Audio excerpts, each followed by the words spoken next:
Was she driving down here? Oh, she was talking to one of the people that was there at the house. Oh, at the house? Yes. I was at the office, sorry, I was no longer at the house. Okay. She should be coming. So she should be coming. Okay. And if not, like, she should be coming. She should? Okay. So you do remember me, and I actually do know you remembered me because you're like, can I talk to Anna? So, but again, I am Anna Bruciaga, deputy. This is my partner. So, Angelo, because you are a minor, I am gonna read you your rights, and we're That's why I want my mom here. That's me. Like, I didn't get questions from my I wasn't like gonna talk to my mom about. So you want your mom here while I read you your rights as well? Yeah, I want her for the whole thing.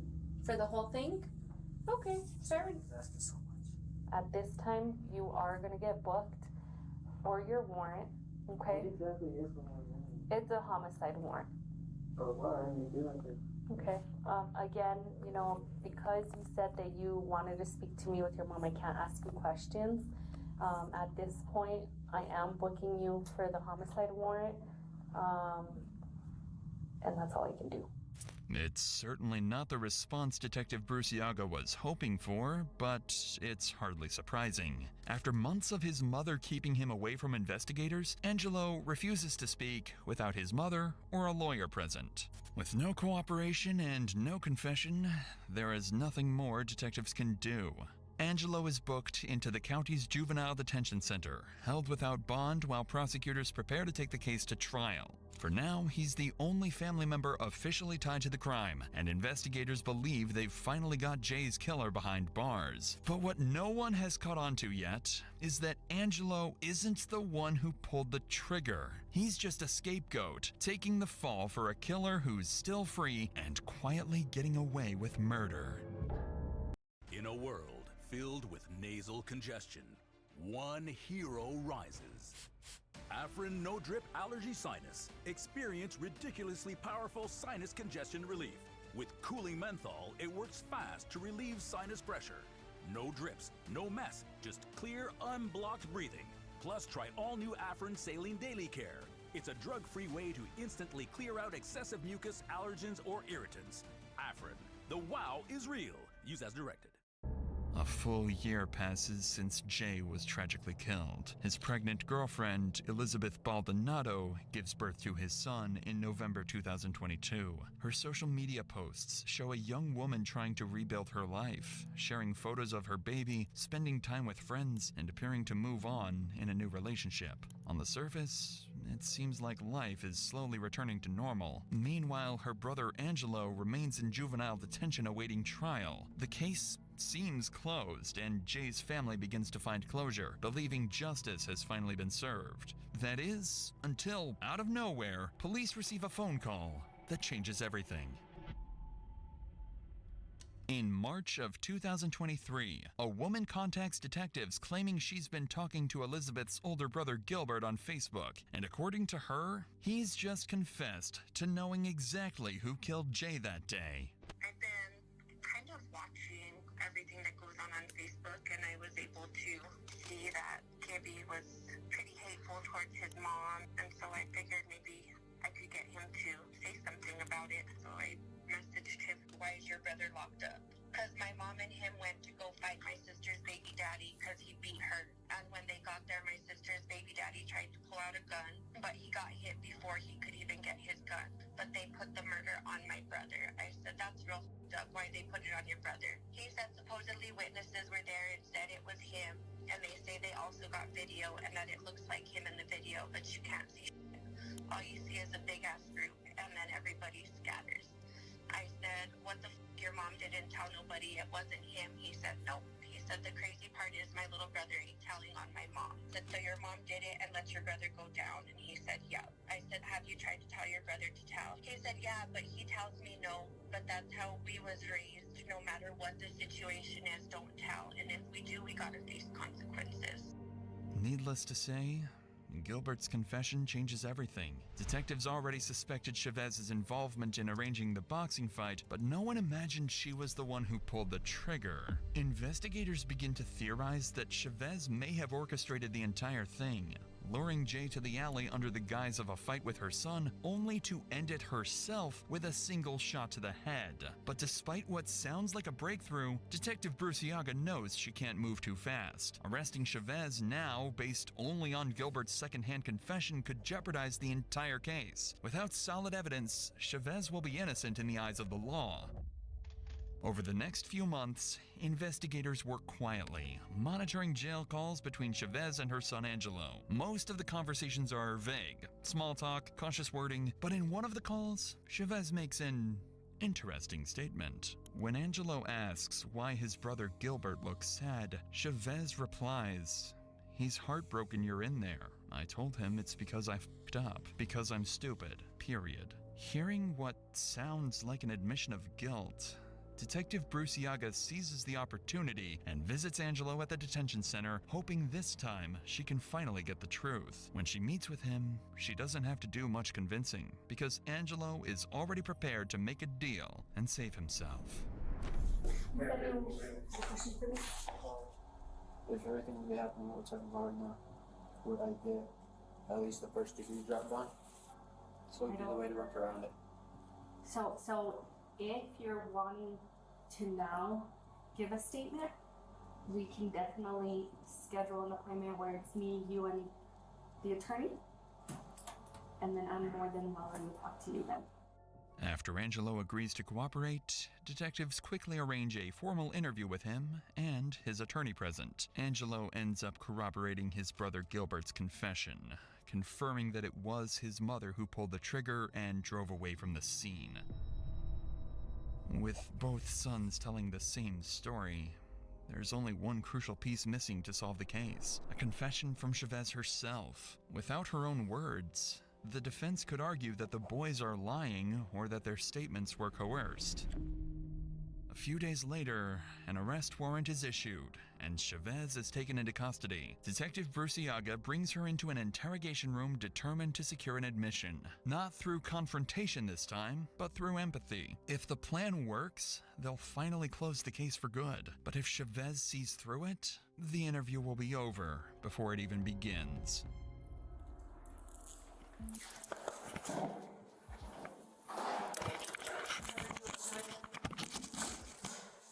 I know that you obviously recognize me because we've met in the past more than once, okay? And regardless of what happened then, I'm not gonna be rude to you, I'm not gonna be disrespectful to you, even though in the past, you weren't the nicest, right? But We you're here. what's that thing we call him? It's on the tip of my tongue. It begins with an Should N. I? Give it to him. What's that name? I know you were visiting Angelo. How's he doing? He's okay? Yeah? Okay. How are you doing?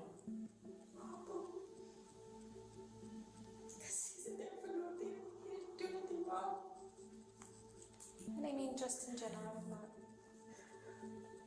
just because you already know why you're here. You've been in handcuffs, you've been in the back of the cop car. Just now. Yeah. So I'm gonna read you your rights, okay? Do you understand? Okay, fair enough.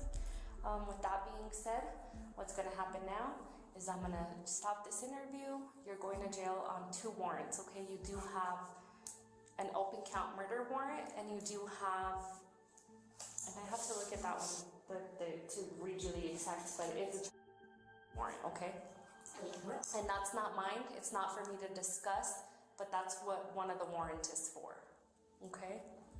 Unfortunately, things don't go according to plan. The moment Chavez realizes where the conversation is heading, she immediately shuts down the interview and asks for a lawyer. From here on, it's up to the court to decide whether the evidence against her is enough to prove what everybody already suspects. At the trial, prosecutors present the full scope of the case: phone records, surveillance footage of Chavez's car, the brothers' confessions, and the jail call recordings. They argue that Chavez disapproved of the relationship between her daughter and Jay and was motivated by anger over how he treated her. They also believe she calculated that her teenage son would face lighter consequences if he took the blame. As for her other children, Elizabeth and Gilbert, investigators determined that neither had any direct role in the shooting. Elizabeth in particular is found to have had no knowledge of her mother's deadly intentions. She withheld some information to protect her family, but was ultimately determined to be a victim caught in the middle. Eventually, Angelo Baldonado pleads guilty to conspiracy to commit first-degree murder and assault with intent to commit a felony, and is sentenced to remain in juvenile detention until age 21. His mother, Chavez, pleads guilty to second-degree murder and, in May 2025, receives the maximum penalty of 18 years in state prison. Chavez is also facing a separate charge related to child exploitation material found on her tablet during the investigation. Nationwide is so much more than a great insurance company. They're one of America's largest financial services companies. Like how I'm more than just Peyton Manning. I'm also motivating Manning. When I say insurance, you say financial services. Insurance. Financial services. Insurance. Financial services. Now when I say Nationwide, you say is both. Nationwide. Is both. Nationwide. Is both. For your insurance and financial needs, Nationwide is on your side. Nationwide Investment Services Corporation, member FINRA, Columbus, Ohio. Let the word go forth from this time and place to friend and foe alike that the torch has been passed to a new generation of Americans. Our house been having a real bad smell lately. You're looking for my daughter. She was last with you. It's a tarp at the end of the stairs, and it looks like some blood leaking. I can see some skin there. It's not.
What does the power of America's military depend on?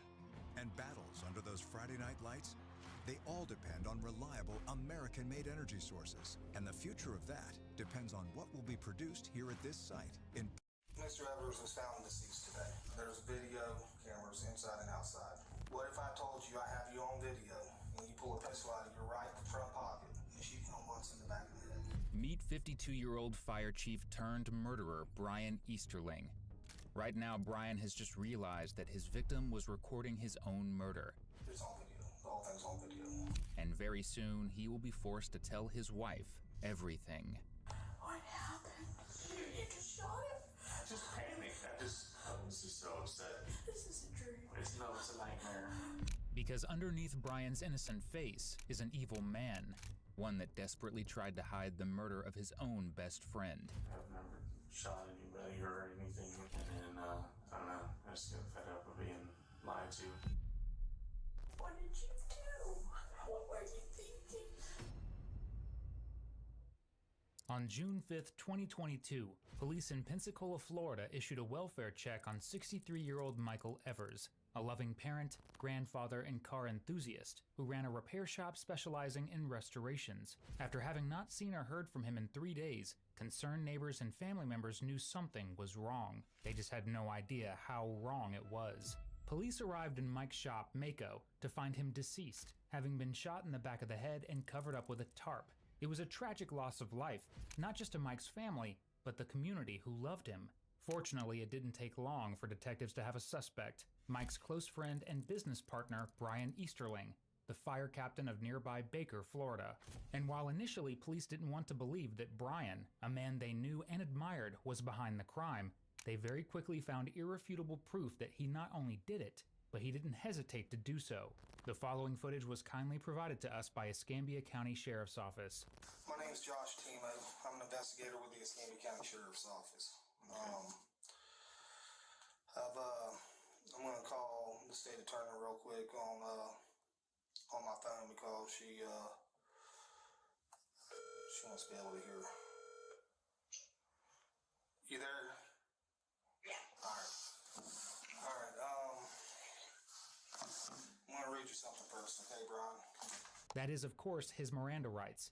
Brian signs them and gives verbal confirmation that he understands them without hesitation. Of course, down the road, when it's convenient for him, he changes his tune. Do you understand all that? Yeah. Do you have any questions about that? All right, if I can get you just print and sign your name right there for me. Can you think of any reason why we want to talk to you this evening, Brian? No. Okay. I've spoken to Michael that lives across the street from you. Mm-hmm. I've spoken to Glenn. There was an incident that happened on Thursday. Okay. In Escambia County. Were you in Escambia County on Thursday? Yes. All right. What were you doing in Escambia County? I went and visited my Mako. At Mako? Okay. And after you left Mako, where did you head? I came back here. I had a meeting at the fire station at 7 o'clock. Okay. All right.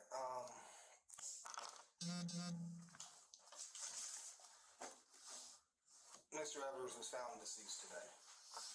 Okay. Mm-hmm.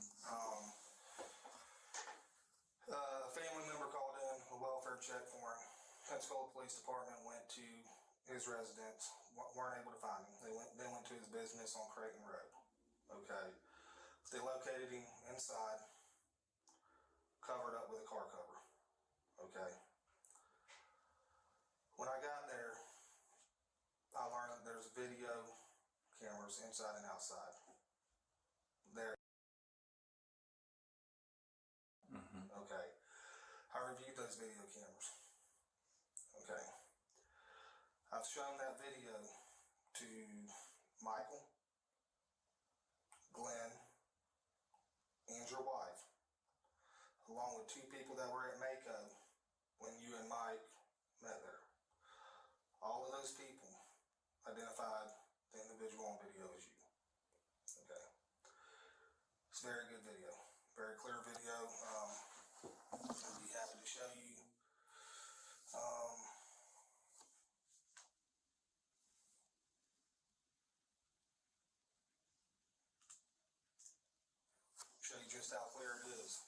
walking into the building. Okay. So I'd like to ask you again, when you left Mako, where did you go? Well, I swung by there to pick up some parts and then headed back. Okay. What happened there on Creighton Road? Mike had to go to some kind of function, and so I was in a hurry. So we just swung by there, picked up some parts, and then I left. Okay. What truck did you drive to Pensacola that day? Michael's truck. What truck did you leave Mike shopping? Michael's truck. Okay. What truck did you use to drop the Mustang and trailer off at the church in Milton?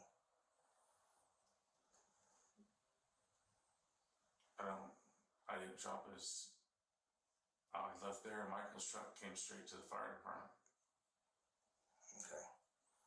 What if I told you I have you on video walking up behind Mike, and y'all are over by the orange truck, red truck, talking, and you pull a pistol out of your right front pocket and shoot him once in the back of the head? I told you, I've got the whole thing on video. Yeah. Okay. My reason for being here this evening isn't so much what happened, because I know what happened. It's on video. The whole thing's on video. One of the questions I was going to ask you when we got here is what happened to Mike's truck. We've since found it down by the Circle K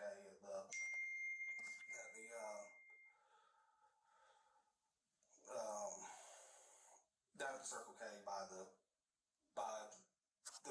gas station down there. Okay. So I don't need to know where the truck is. Basically, my only question, the only thing I need answers to right now, and the same thing with your wife, I just got done talking to her, is why.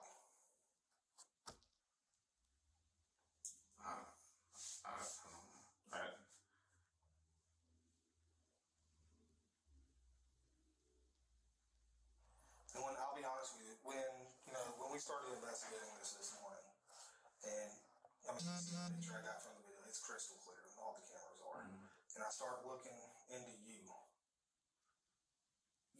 I don't understand why. I mean, you retired Air Force? Civil service. Civil service, firefighter for 26 years out there? Yeah. Current fire chief of Baker? And I kept telling myself, like, something's not right here. This doesn't make sense. This guy didn't do this. This guy doesn't have a history. You're 52, 53 years old? 52. I mean, you got some little DV stuff, in the early 2000s, Some what? Domestic violence stuff in the early 2000s, but nothing like this. Little isn't exactly how I describe that offense, especially given the fact that it was against his wife, while they had a toddler in their home. If someone is willing to strike their spouse, violence really isn't off the table for anyone, is it? Apparently, not even a close friend and business partner of nearly 2 decades. When I talked to the manager at the Mako, she said y'all hung out there until about 5 o'clock. She had to leave at some point, but came back and y'all were hanging out in the office just talking. So it doesn't sound like there's any animosity there. So what happened? Well, he owes me some money, and he refused to pay me. Says he owes everybody money. How much money does he owe you? About 25 grand. Okay. So. He gave me this top story about building this new shop, and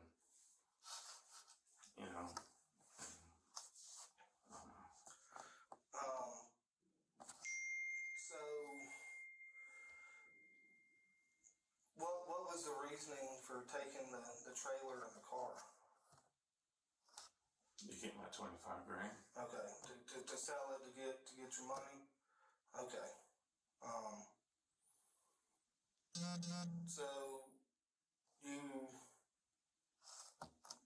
So if you don't mind, we'll just kind of start over a little bit. Why did you use Michael's truck that day? Oh, well, because Michael had backed over a mailbox the day before, and I was going to ask Mike to see if he could fix it for him as a favor. Okay. Did Michael know that? Because Michael was under the impression that your truck was broken, something about a tire, that you needed to borrow his truck that day. No, I just was asking Michael if he could look at where he backed over a mailbox the day before. Okay. So what time do you think you got to the Mako that day?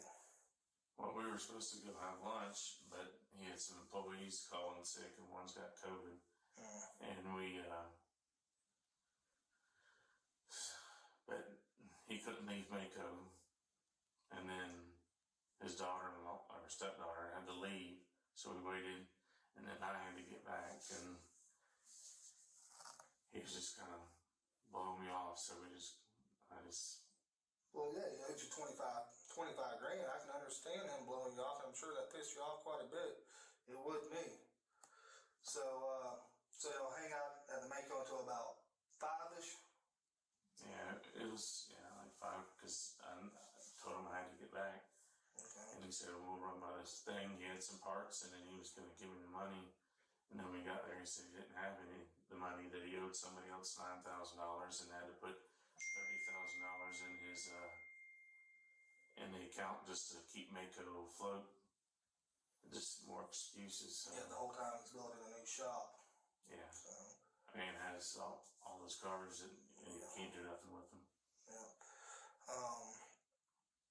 So y'all get back to his shop there on Creighton. Walk me. You weren't there long, so just kind of walk me. No, he walked in and he said he was going to go get money, and then he went in there and he came back out and he's like, "Listen, man, I just don't have your money." And I'm like, "Well, I got bills to pay and stuff to do, and it's been all week. I was supposed to be over there, and I finally picked up one of my cars that was over there. It's been there for a long time, and then I don't know. I just got fed up of being lied to, and then turn around and he buys more cars, and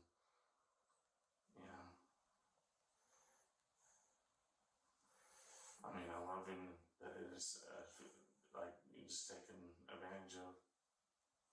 Now, was the 25 grand like a one-time thing, or did it start with him owing you 5 grand and then 10 grand and then 15, or? Well, we were supposed to be partners in a car, and he didn't come up with his side of the money, and then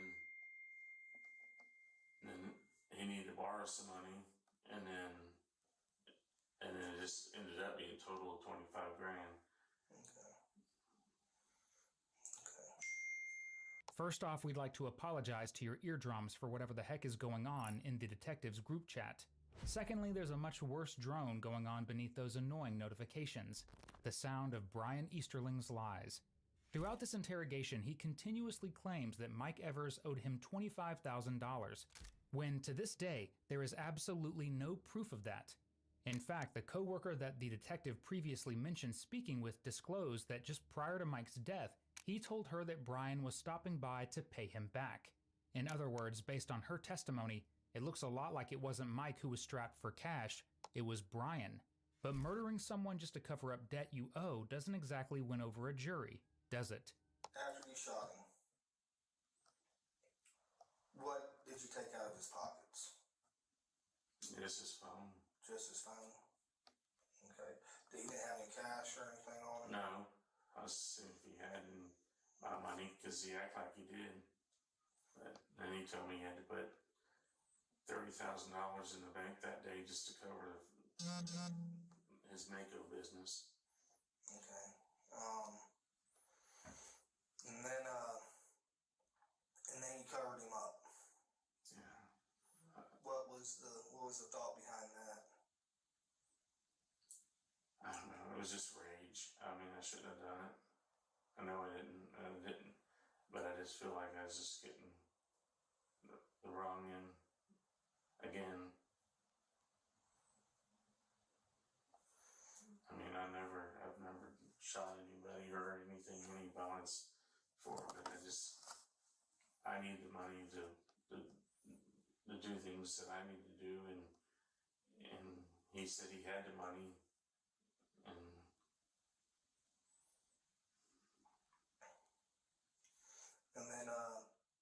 and then from what I can see, you go outside, you get in Michael's truck, and you go and park that kind of down around the corner. Then you come back and you get Mike's truck. What was your thinking? What was your reasoning with taking Mike's truck? And really, I was going to take it to his house and just take the Mustang.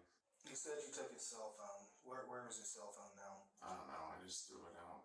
Okay, along interstate or along Highway 90 or any area in particular? It was somewhere on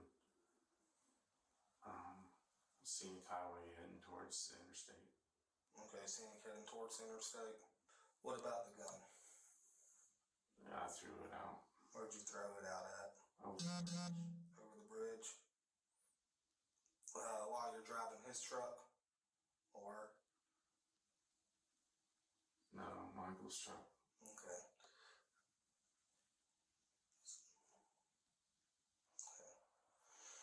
What about the clothes you had on that day?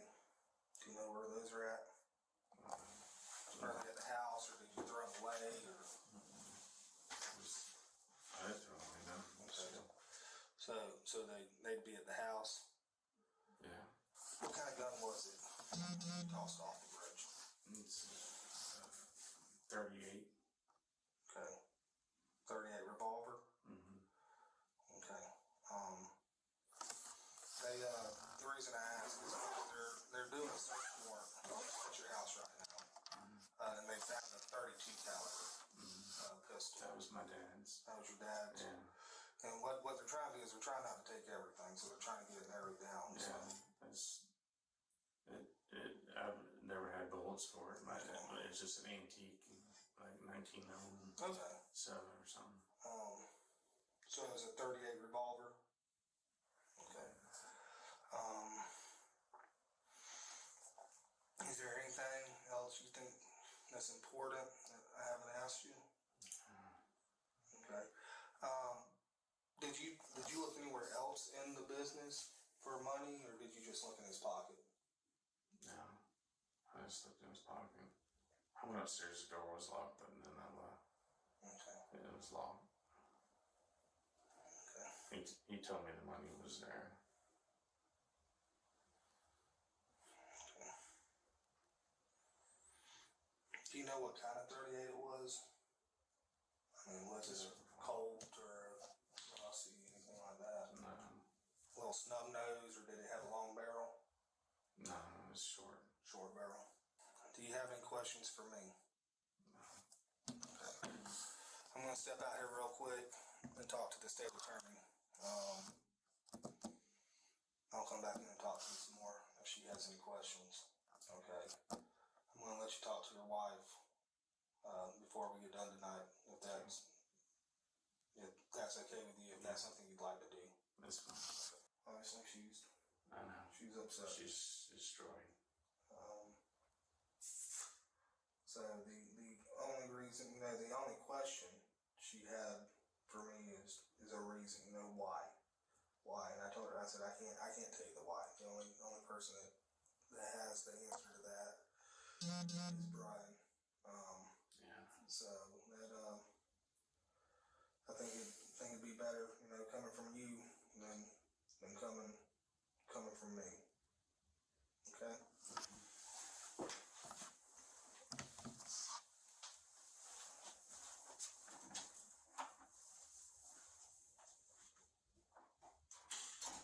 Detectives follow Brian's wife into the room, who is facing a horrible new reality. The fact that the man she trusted to keep her safe all these years is a killer, and that he killed someone who was not only his friend, but hers.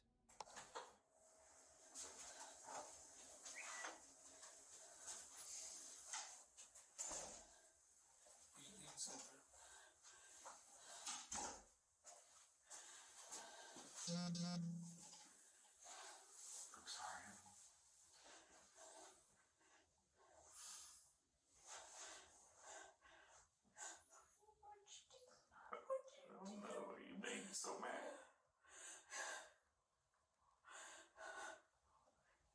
so mad. What happened? He was supposed to pay me back $25,000, and he didn't.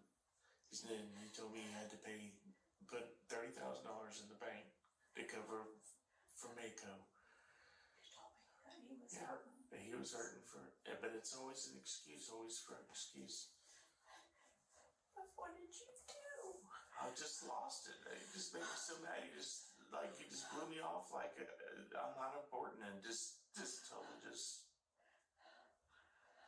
it's like, oh well, he doesn't care about what I have to have or what I need. And it was just rage. I was just so mad. But if you didn't have your gun, you wouldn't have did it. I know. If he would have even told me he didn't have it, I wouldn't even have went over there. But why'd you take Michael's truck? Because I was gonna have it. He hit the mailbox, and I asked Mike at Mako if he would paint it. That's the only reason. But it wasn't. I mean, Mike said it wasn't that much damage, so I just. But you just left him. I know. What'd you do? You just shot him? I just panicked. I was just so upset because he just listen. I know. I'm sorry. I ruined everything. I lost my temper, and he wasn't gonna just belittle me. It was just rage. I'm sorry. I left there when we left Mako. He said he had money at his shop, so we were gonna swing by there. And then I told him I had to go to my meeting. And then when I get there, he gives me this sob story and this and that, and I was just like, this. It's like he takes advantage, and it's like, I owe this person $9,000, and I owe this person $25,000. That's why I thought it's not you. I know it's not me, honey. It's just my rage. I just was like, because there's things I want to do, but I can't do nothing when. What were you thinking? Nothing. I wasn't. It's my rage. I'm sorry. I know. But please, just listen to me. I know. I'm not worried about me. I deserve whatever happens to me. I It's know. all of us. I know. What do you think? I'm not gonna ever get to see my kids or my grandkids or you. But please. But how did you do that? He was your friend. I loved him like a brother. But he just Why'd you buy belittled his me. car? What's that? Why'd you buy this car? Well, because I got money in that car. Did you take money after you? What He did had- you do? No, nothing. He didn't have any money. He didn't have anything. So I don't know why he tried to tell me he did. It's not worth it. I know. I'm so sick. I don't know what to do. What to do. Just get your dad to help sell everything. And Brian. I don't know. I can't take it back. After this second, I didn't know what to do. I What panicked. did you do? You just shot. You just pulled your gun out and shot him. It was just rage. He turned his back to me and he just was like, and I just snapped. Honey, I'm sorry. We've always talked about people doing stuff like that now, crazy and what ruin people's lives. I know. And this just But makes it real. I just lost my temper. I never have done it before. I mean, I've never. I don't know. I don't know. I just feel like you just jerking me around. And Brian has not just destroyed his family, but Michael's as well. As devastated as his wife is, Mike's children and grandchildren were just as shattered. In court, his daughter testified, 9 months after he was killed, my daughter told me she was afraid the same person who killed her pop-pop was going to kill her. The very day that Mike was killed, his daughter and granddaughter had actually moved into their new home just over the Alabama state border in order to be closer to him. Instead of being greeted with a new life with him, They were greeted with the most horrific news they could possibly imagine. And all of that, Brian explains away with this simple statement, over and over. It was it was just rage. And then once I did, then I just panicked. I didn't know what to do. I mean, I couldn't. This is a dream. What? This is a dream. I know. It's a nightmare. I knew.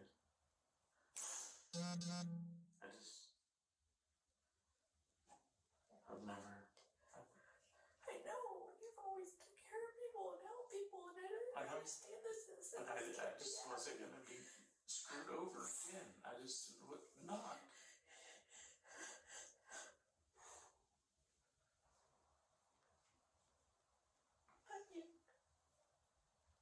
Now where are you? Now where are you at? I know. I'm going to be in jail the rest of my life.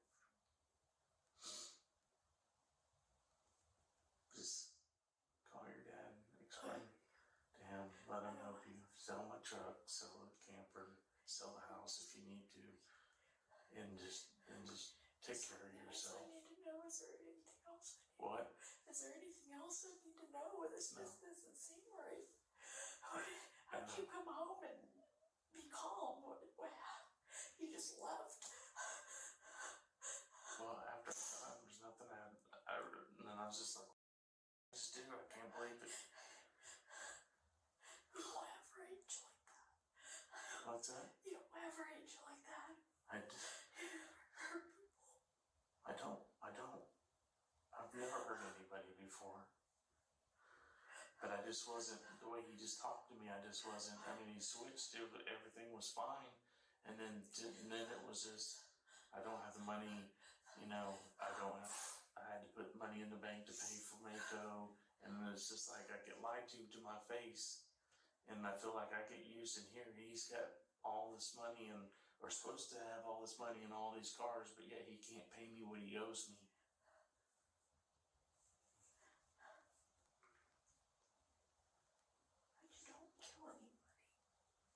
What? You don't shoot. I know better, honey. There, you should have called the police. Then why did I would have gone straight to jail? I couldn't think. I just had to leave. I didn't know. If anything has to be on self-defense, you couldn't just dance.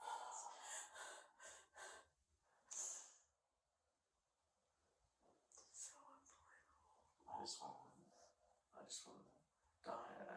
I deserve to die.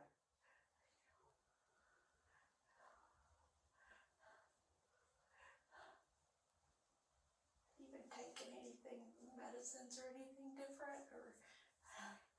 I wish I could blame it on that, honey, but I just blacked out. It was just rage. I wanted to hit him, but I don't know. I just grabbed my gun and shot him. That tiny little comment there, of course I could blame it on that, but it was just rage, ultimately led to Brian's undoing. At trial, he tried to claim that a medication he took for insomnia, clonazepam, affected his judgment in the interrogation room. He claimed to have taken it 2 hours before he was questioned by police, rendering his entire interrogation unusable because he was under the influence. He cited his mumbling in response to questions as signs that he was unfit to be questioned. In reality, it seems like that mumbling was a symptom of something else, shame, which, to be fair, is totally deserved. He told you you had your money? Yes. I thought you hadn't. I wish I'd asked more questions or done something to help you. It's my fault, I guess. No, it's not your fault. It's my fault. I just wanted to make sure everything financially was supposed to come my way.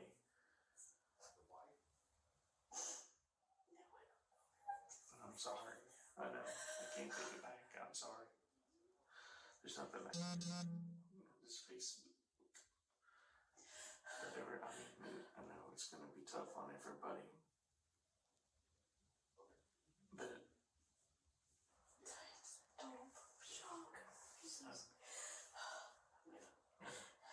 you deserve so much better. My rage,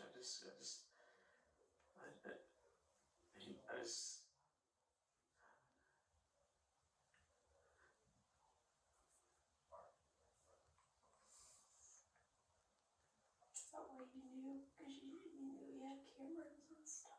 I knew he had camera. I knew I was gonna get caught. That's why I didn't do nothing. I wasn't gonna try to hide it. That's why I wanted to go this weekend. But I just wanted to spend some time with you. I knew it was coming.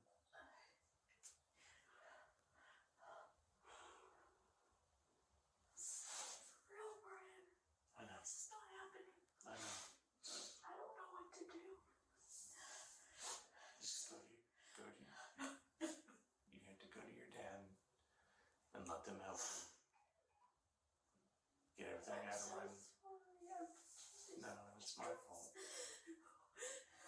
I was just trying to provide for us and not that, okay, we're gonna be set. Mike's gonna pay me and I have my money back and then.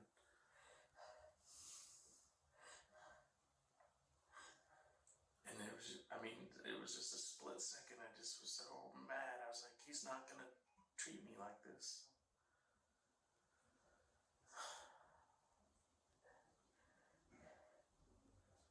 Then you just left him.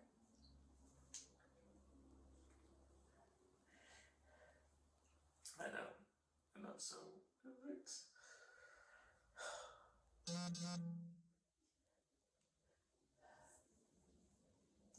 like a brother I trust being.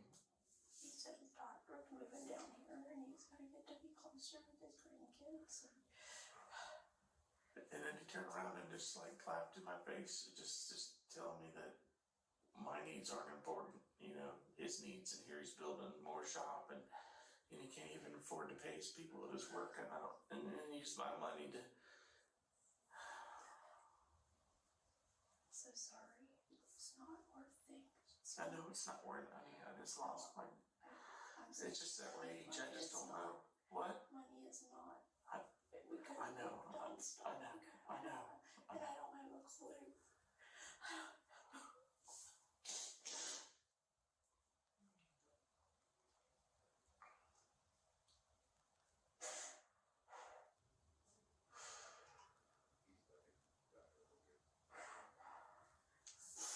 Where's the gun?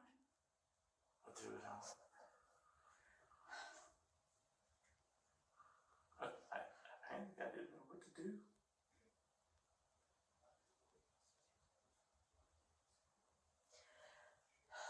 Is there anything else? No. That's it. Just sell everything. I need some things. Oh, I know they're not. I don't even know.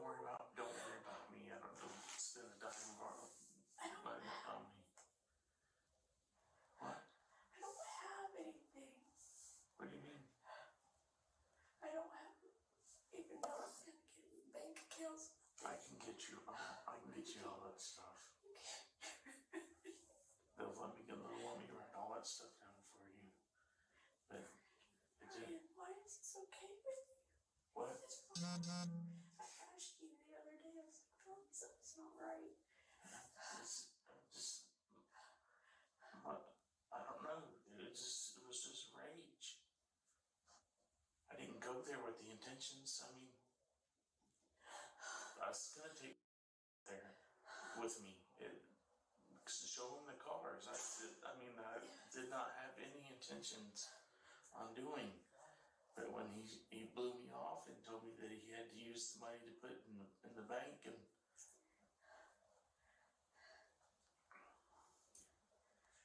then there sat the Mustang that I got money in.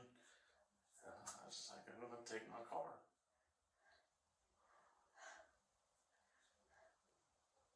I'm so sorry that you were so That's stressed out stupid. financially that you felt like you had to do that.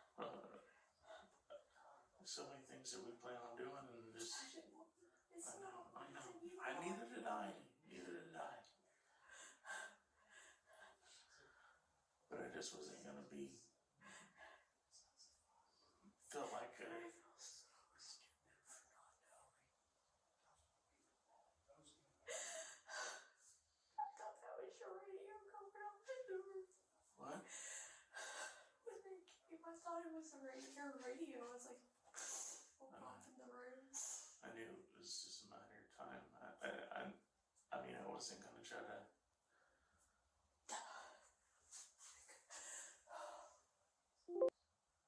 Be strong. Call so they know what's going on. I know.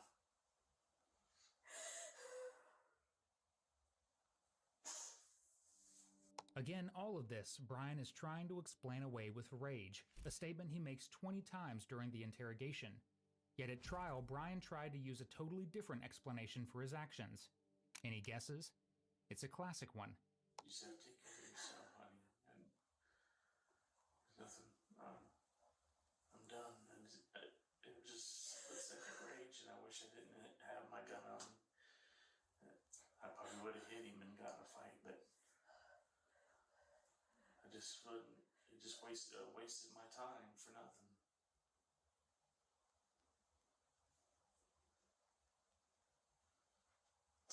It's like I always say, you try to do too many things for people, trying to please everybody, and get pulled around for a bitch fight. But I know. I know. I let everybody down.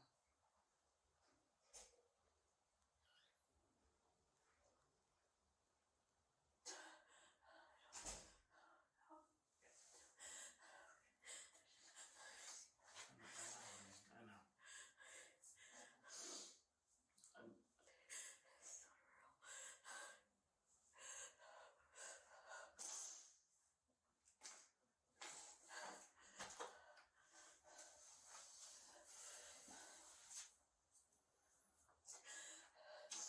Did you get your wife? no, it's not good enough. I had no reason. It was just, this is rage. And I run everything. I mean, I got my wife, I got 2 kids, I got 4 grandkids. All of them were just an instant of rage. But if he just would have told me, I wouldn't even gone over there. Like I told you earlier, it's not only, Mike's family that's, destroyed by this. I know. He loves his daughter, and I love Mike like a brother, and that's why it hurts. So I don't know. It's just the rage. I even was gonna take my grandson over when we went the first time. But then he canceled and said he had to go. And then he go to Mako because his employees showed up. Why did you take his phone and toss it out? I don't know. I just panicked. I don't know. I took Michael's phone and That's just something I thought of because his wallet's still in his pocket. yeah, I wasn't there to rob him. I wanted my money, and then I just got angry, and then he just turned his back to me, and was like, so just the rage. I've never pulled my gun on anybody, but I only usually carry it just to protect my family.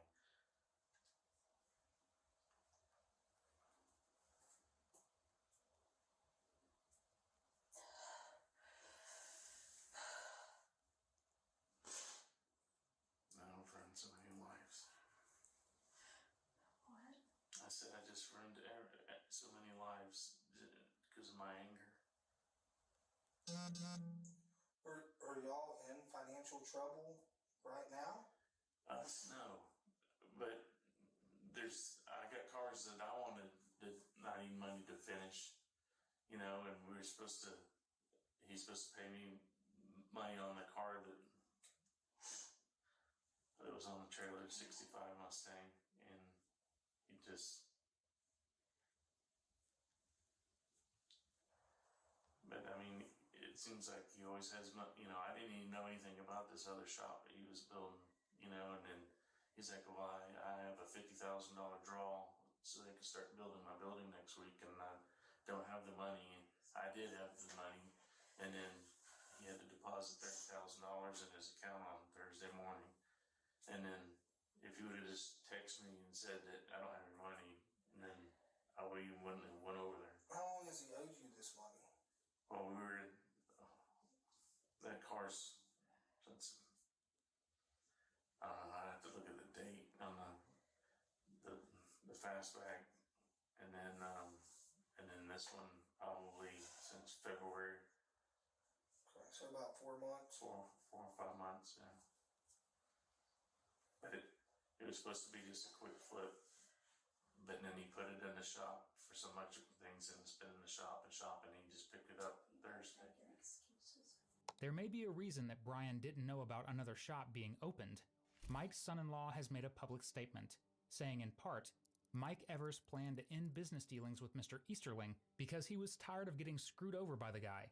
Unfortunately, Mr. Easterling took it upon himself to end their dealings together in a different way, involving violence, theft, and pure evil. According to Mike's family, it wasn't money owed that set Brian off. It was Mike cutting him out of the business after his repeated bad choices. All these people, they have nothing but, excuse me, great things to say about you, and they can't believe it. They I didn't believe it. I've just never been so. Nobody's ever just disrespected me like that, and I just snapped. What was it? Him turning his back on you? Yeah, well, he's just like told me it was no big deal. Well, I'll get it. I got, he's got 49 cars, but they all got to be fixed, and he can't fix them, so it's just money just sitting there, And we could use the money. We're not. We weren't hurting, but I mean, but it's I don't make a lot of. We used to just do 1 or 2 cars at a time, and it was fine. But then when his parents passed away, he inherited a bunch of money, but then he went and blew it all on all those cars that are just been sitting there for the last 6-7 years, and then I'm like, what are we supposed to do? We can't fix him, and he has no place to work in that shop.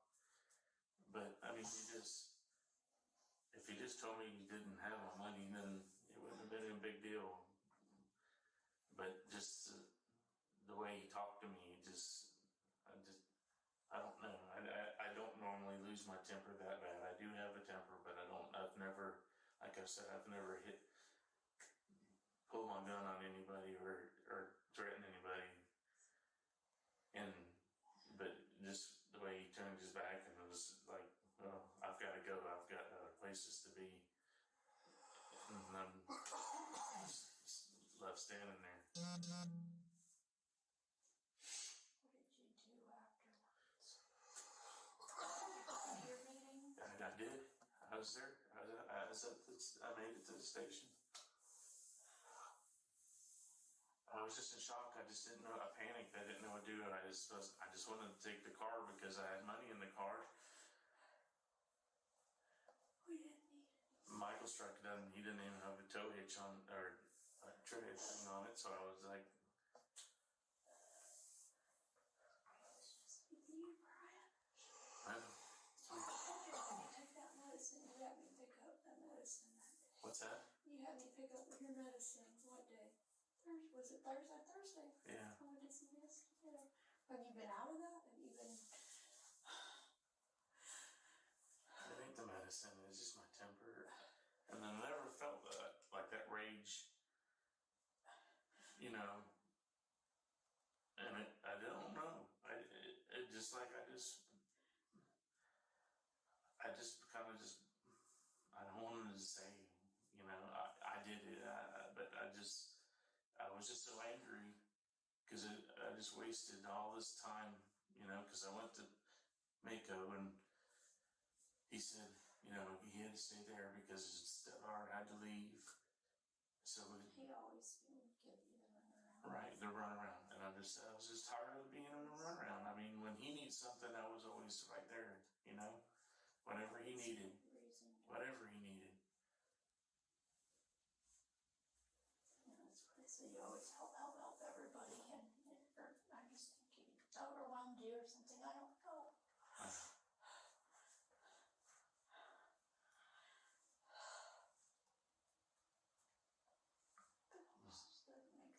It doesn't make sense. I couldn't make sense of it myself. It was just a reaction that I regret, and I'll regret it the rest of my life. I didn't go there intentionally, and it was just a stupid mistake. Because I love my, Mike and I were, his dog. He got him from me, I mean, through his divorce, it's just, I really looked up to Mike, but then he just got too big, and then he started just treating the little people like shit. But he still needed things, but he just,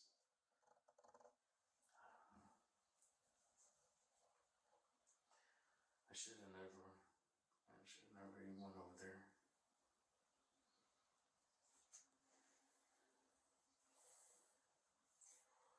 If you would have met me when I had Kaysen, then, I mean, it wouldn't have,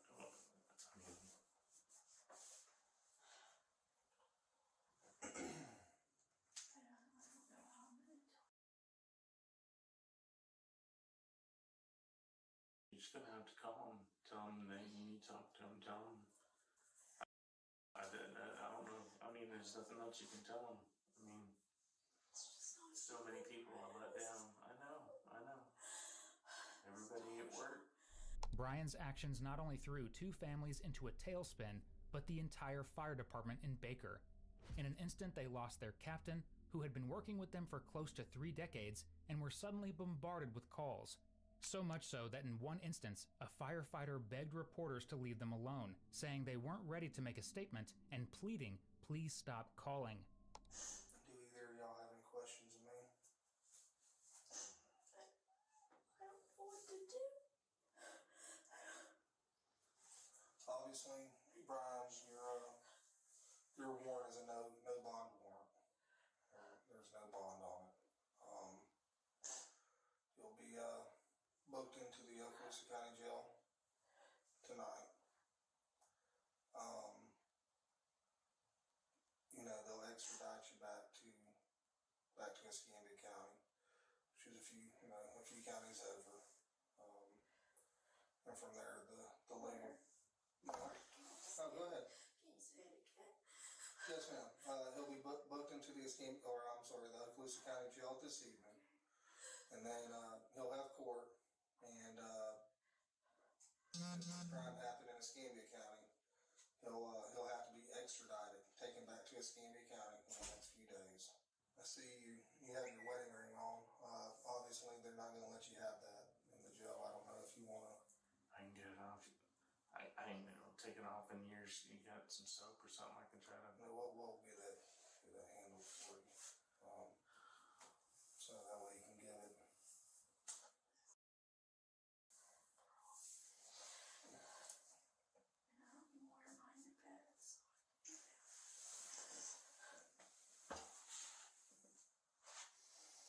You want to say your goodbyes? Can I hug her? Yeah, absolutely. I'm so sorry, honey. I love you so much. I'm so sorry.